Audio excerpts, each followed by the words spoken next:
আজকের আপনাদের খেদমতে মুত্তাকিনদের কিছু বৈশিষ্ট্য আছে, কিছু সিফাত আছে, কিছু ক্রাইটেরিয়া আছে। আপনাদের খেদমতে আমি মুত্তাকিনদের তিনটা বৈশিষ্ট্য নিয়ে আলোচনা করব, তিনটা সিফাত বা তিনটা গুণ নিয়ে আমি আলোচনা করব। শুনতে রাজি আছেন তো ইনশাআল্লাহ, নাকি আবার ওঠা বসা করবেন? আমার ভাইয়েরা, আল্লাহ তাআলা বলছেন, আল্লাযীনা ইউনফিকুনা ফিস-সাররাই ওয়াদ-দাররাই ওয়াল কাযিমিনাল গায়যা ওয়াল আফিনা আনিন নাস ওয়াল্লাহু ইউহিব্বুল মুহসিনিন। আল্লাহ রাব্বুল আলামিন বলছেন, মুত্তাকিনদের তিনটা বৈশিষ্ট্য রয়েছে। আল্লাযীনা ইউনফিকুনা ফিস-সাররাই ওয়াদ-দাররা, এক নাম্বার বৈশিষ্ট্য হচ্ছে যারা মুত্তাকি হবে তারা দুঃখে সুখে সচ্ছল অসচ্ছল সর্ব অবস্থায় আমি আল্লাহর রাস্তায় দান করবে। সুবহানাল্লাহ পড়ে। দুই নাম্বার বৈশিষ্ট্য ওয়াল কাযিমিনাল গায়জ, মুত্তাকি যারা হবে তারা রাগ করতে পারবে না, রাগ করলে পরে রাগকে নিজের সংবরণ করবে, কন্ট্রোল করবে। মুত্তাকিনদের তিন নাম্বার বৈশিষ্ট্য হলো ওয়াল আফিনা আনিন নাস, তিন নাম্বার বৈশিষ্ট্য হলো তারা মানুষকে ক্ষমা করে দেবে। সুবহানাল্লাহ পড়ে। তার মানে এই তিনটা বৈশিষ্ট্য আল্লাহ রাব্বুল আলামিন এই সূরার এই আয়াতের মধ্যে তিনি বলে দিয়েছেন। আমি এক এক করে এইগুলা আলোচনা করব, আমরা যেন শেষ পর্যন্ত শুনতে পারি। পড়ি আমিন।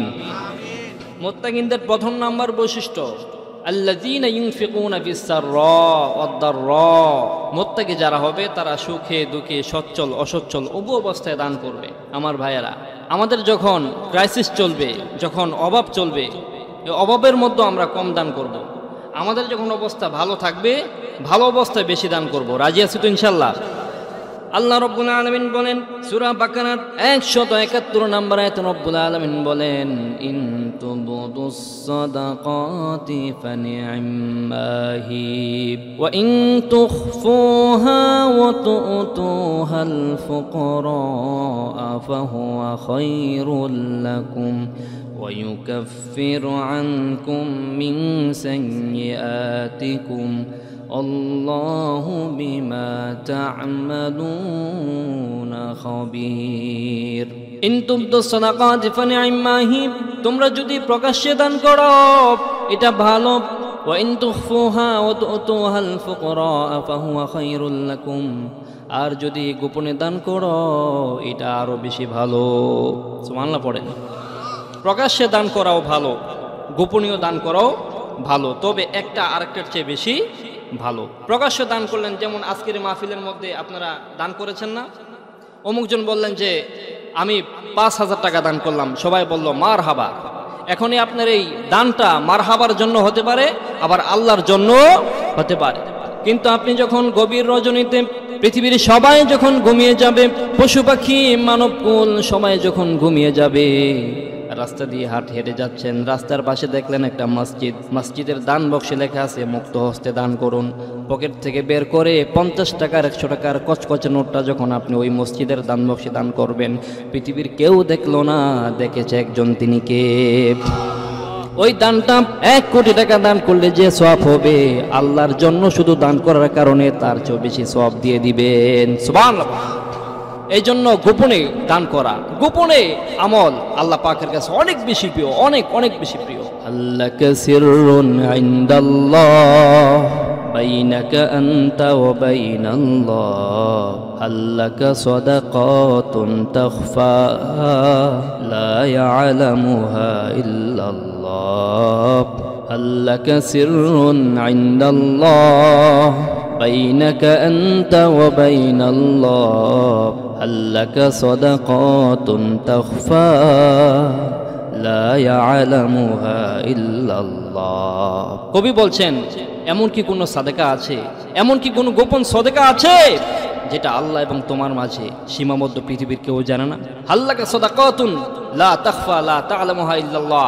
আর এমন কি কোনো আমল আছে যে আমলটা আল্লাহ এবং তোমার মাঝে সীমাবদ্ধ, পৃথিবীর আর কেউ জানে না? সুবহানাল্লাহ পড়ে। এই জন্য গোপন আমল এটা আল্লাহ পাকের কাছে অনেক বেশি প্রিয়, গোপন আমল করার বেশি দরকার। আমরা তো এখন যা করি সব রিয়া, মানুষের দেখানোর জন্য আমরা আমল করি। জাদুকর মানুষ আমাদেরকে বলে সবচেয়ে বড় ইবাদতকারী, যারা দান করবে প্রকাশ্যে, আমরা আমাদের মনের মধ্যে এরকম একটা ইন্টেনশন রাখি মানুষই যাতে আমাদেরকে বলে অনেক বড় দানশীল, কাল কিয়ামতের দিন অনেক দানশীলরা জাহান্নামে প্রবেশ করবে। কারণ দানশীল বলবে, আল্লাহ আমি তো আপনার রাস্তায় লক্ষ লক্ষ টাকা দান করেছিলাম, আপনি আজকে আমাকে জাহান্নামে দিবেন, কারণটা কি? আল্লাহ রাব্বুল আলামিন বলবেন, ও বান্দা তুমি দান করেছিলা একমাত্র বাহবা পাওয়ার জন্য, দানশীল খেতাব অর্জন করার জন্য। পৃথিবীতে তুমি যেটা চেয়েছো সেটা পেয়ে গেছো, আমার কাছে কিছু পাওয়ার নাই, যাও যাও জাহান্নামে চলে যাও।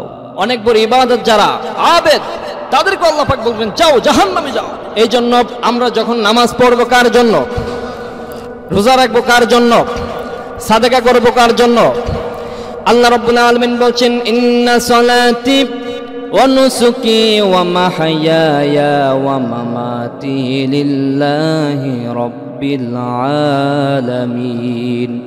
আমার নামাজ, আমার যাকাত, আমার হায়াত, আমার মওত একমাত্র শুধুমাত্র কেবলমাত্র আল্লাহ পাকের জন্য। এজন্য আমরা যা করব সব যেন আল্লাহ পাকের সন্তুষ্টি অর্জনের লক্ষ্য হয়ে থাকে। পড়ি আমিন।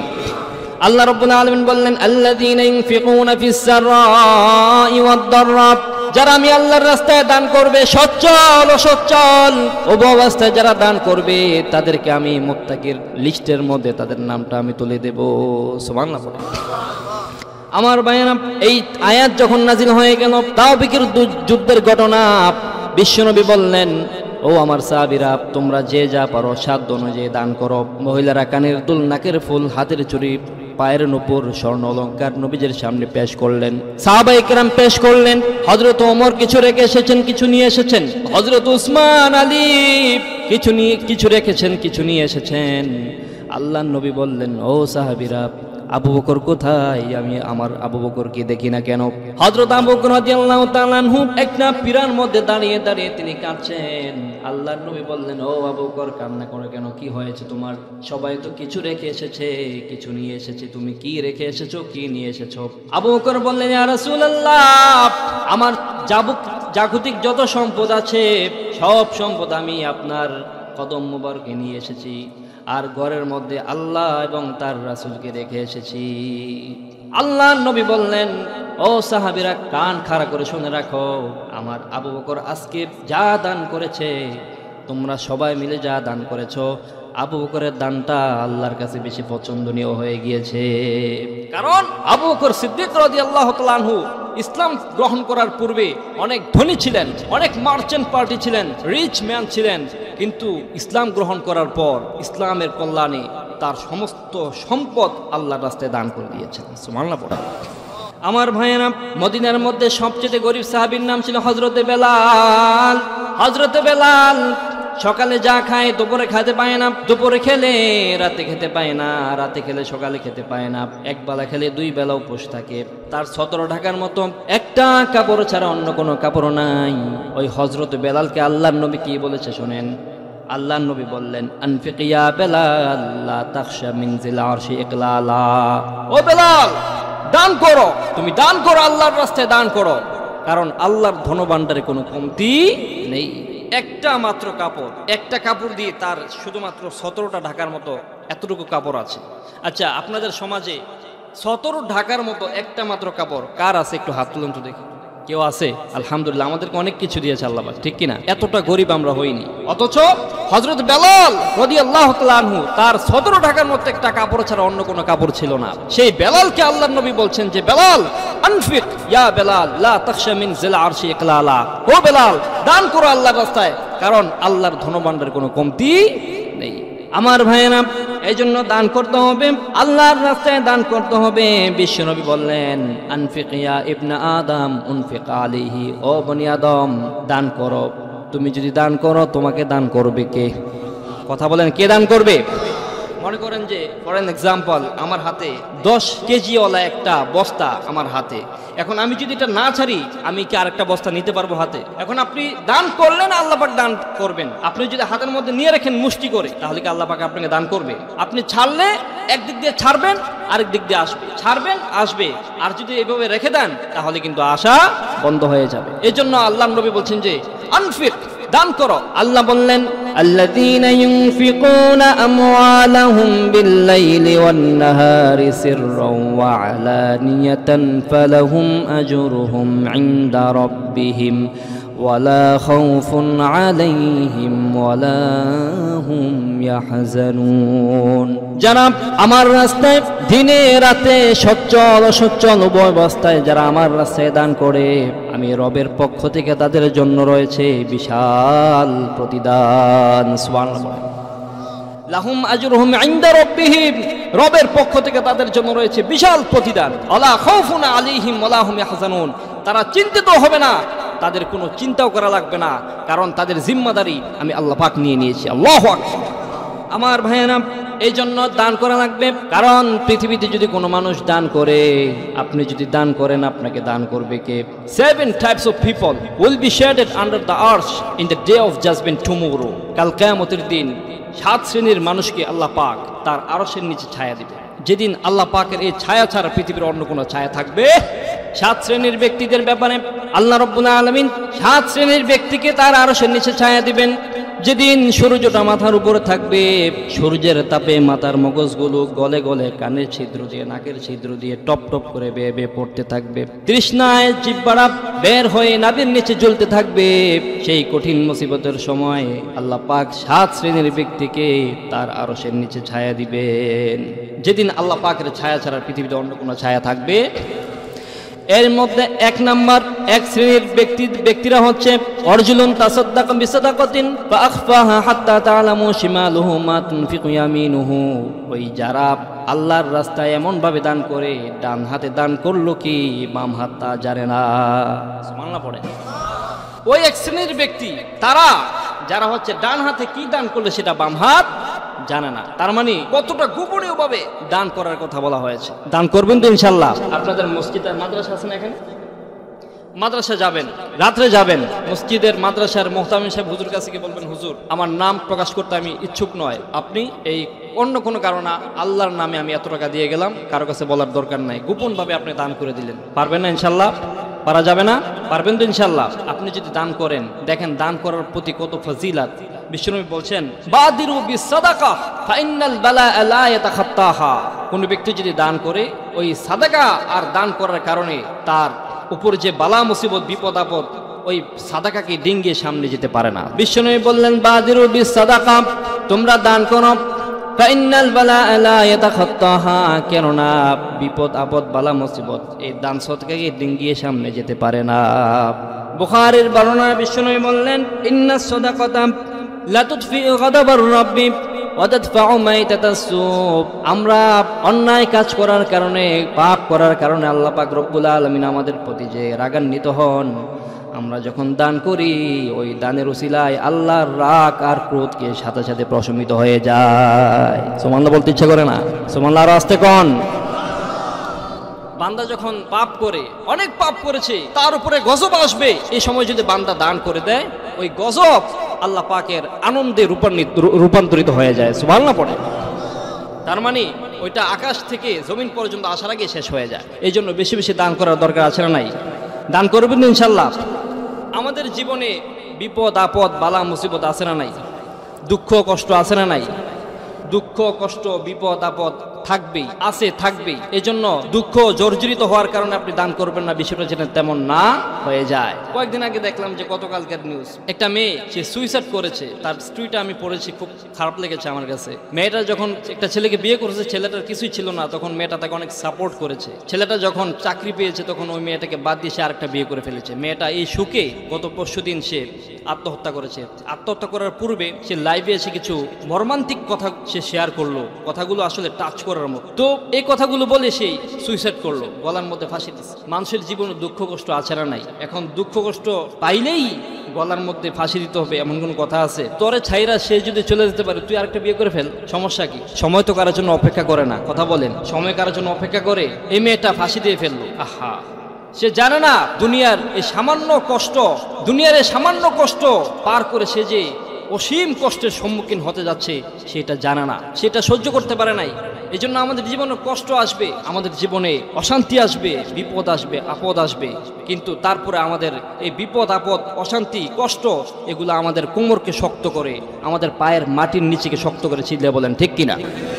এগুলো আসলেই ভেঙে পড়া যাবে না। মুমিন কখনো ভেঙে পড়ে না, হতাশ হয় না। মুমিন সব সময় ভরসা রাখে একজনের উপর, চিল্লা বলতে হবে তিনি কে? এই জন্য সবসময় দুঃখে সুখে সচ্ছল অসচ্ছল উভয় অবস্থায় আল্লাহ রাব্বুল আলামিনের দরবারে দান করতে হবে। তার রাস্তায় নিজের সমস্ত সম্পদ, আল্লাহ পাক বলছেন তোমার জীবনে যা কিছু আছে সব কিছু সম্পদ তুমি দান করার দরকার নাই। নিজের যতটুকু আছে, নিজের অতিরিক্ত যা আছে তা কিছু আমার রাস্তায় দান করে দাও, ওইটুকু আল্লাহ পাক চান। আপনার থেকে সব সম্পদ আল্লাহ পাক চান না। আল্লাহ কিন্তু আপনার কাছ থেকে সব সম্পদ চান না। কতটুকু চান?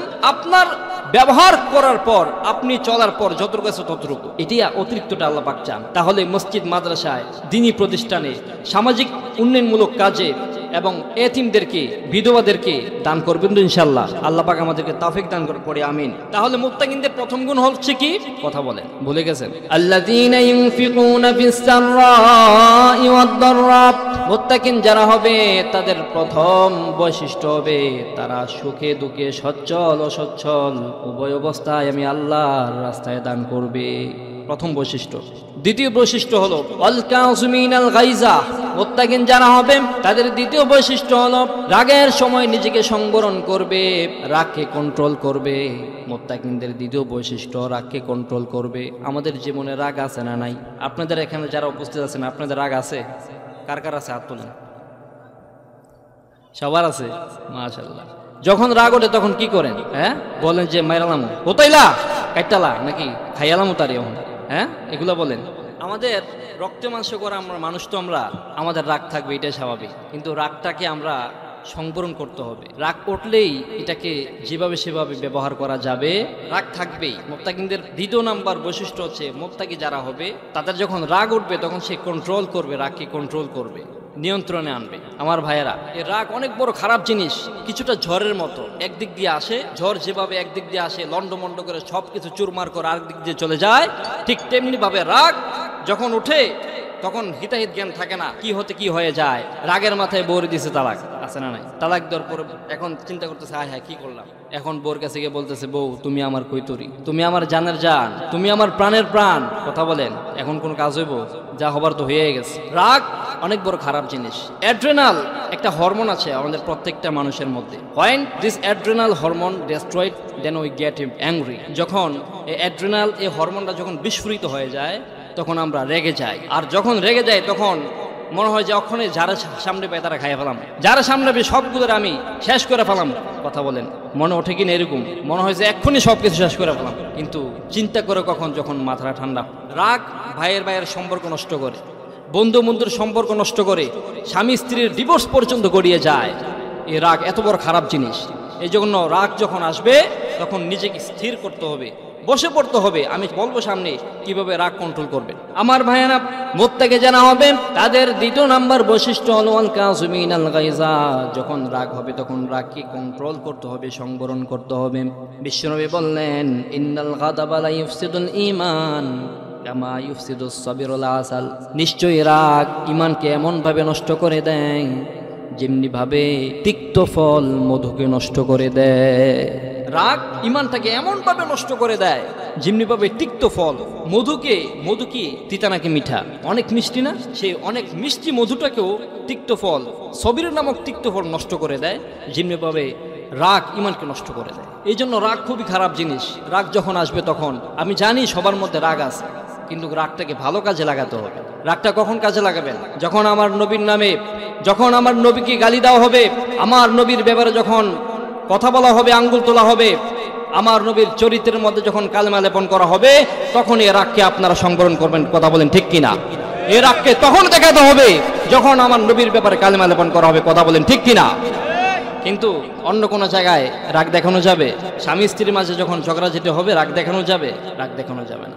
আমার ভাইয়েরা, বিশ্বনবী বললেন, ইন্নাল গাদাবা মিনাশ শাইতান ওয়া ইন্নাশ শাইতানা খুলিকা মিনান নার ফাইদা গাদাবা আহাদুকুম ফালিয়াতাওয়াজ্জা। ইন্নাল গাদাবা মিনাশ শাইতান। রাগ আসে শয়তান থেকে। রাগ আসে কার থেকে? বিশ্বনবীর এক একটা কথার ওজন দেখেন। রাগ শয়তান থেকে আসে। ওয়া ইন্নাশ শাইতানা খুলিকা মিনান নার। আর শয়তান হচ্ছে আগুনের তৈরি। আর আগুনকে কিভাবে প্রশমিত করবে? পানি দ্বারা না? পানি দ্বারা কিনা? বিশ্বনবী বলছেন, ফাইদা গাদাবা আহাদুকুম ফালিয়াতাওয়াজ্জা। তোমাদের মধ্যে যখন কোনো মানুষ রাগ উঠে যায়, কোনো মানুষ যখন রাগান্বিত হয়ে যায়, তখন সে যেন ওযু করে নেয়। সুবহানাল্লাহ পড়েন। অ্যাংরি ইজ কাম ফ্রম শয়তান, এন্ড শয়তান ইজ মেড অফ ফায়ার, শয়তান হচ্ছে আগুনের তৈরি, আর আগুনকে প্রশমিত করা হয় একমাত্র পানি দ্বারা। চিল্লে বলেন ঠিক কিনা? যখন কারো রাগ উঠবে তখন সে যেন অজু করে নেয়, অজু করলে সমস্ত রাগ তাকে মিটিয়ে দেবে কে? আমার বায়ানা হযরত আনাস রাদিয়াল্লাহু তাআলা আনহু থেকে বর্ণিত, বিশ্বনবী বললেন কুনতু আমশি মা রাসূলিল্লাহি সাল্লাল্লাহু আলাইহি ওয়াসাল্লাম, হযরত আনাস বললেন আমি বিশ্বনবীর সাথে হাঁটছিলাম, বুরদু নাজরানি গালিজুল হাশিয়া, নাজরান থেকে নবীজি একটা চাদর এনেছে, চাদরের এদিক দিয়ে এমব্রয়ডারি করা ছিল, খসখসে এমব্রয়ডারি করা কাজ ছিল। ওই বেদুইন, গ্রাম্য বেদুইন, অশিক্ষিত, অসভ্য, সভ্যতা জানা নাই, সেই নবীজির এই চাদর ধরে টান দিয়েছে, টান দিয়ে বলতেছে ইয়া মুহাম্মদ মুরলি মিম্মা আলিল্লাহ, ও মুহাম্মদ আল্লাহর জন্য আমার কিছু দাও। টান দেওয়ার সাথে সাথে নবীজির এই জায়গা দিয়ে, এই ঘাড়ের এই জায়গাটা কেটে গিয়েছে। নবীজি তার দিকে ফালতাফাতা ইলা রাসূলিল্লাহ সাল্লাল্লাহু আলাইহি সাল্লাম ফাদহাইকা, নবীজি তার দিকে তাকে একটা মুস্কি হাসি দিলেন। সুবহানাল্লাহ পড়ে। মনে করেন আপনাকে কোনো একটা ভিক্ষুক এসে আপনার চাদর ধরে টান দিয়ে বলতেছে যে এই বেটা, কি বলছে, দান কর, কিছু দে, তার আপনি কি করবেন? হ্যাঁ, কি করবেন? কি করবেন আপনি? কি করবেন? কিছু করতেন না? এই মিথ্যা কথা বললেন। এখন আপনি বলতেছেন আমার খুশি করার লাগা, আসলে আমরা কি করব? তারা কোন নিতাম না, তারা ধরে হোটেল নিতাম না, ধরে তারা কি করবো? তারা বাংলা মূল্যে বাইন্দা, তারা মারলাম মূল্যে, কথা বলেন ঠিক কিনা? কিন্তু নবীজি দেখেছেন, নবীজি রাগ করতে পারতেন না, তার দিকে তাকে একটা মুস্কি হাসি দিলেন আর বললেন বাইতুল মাল থেকে তাকে দিয়ে দাও। সুবহানাল্লাহ পড়ে।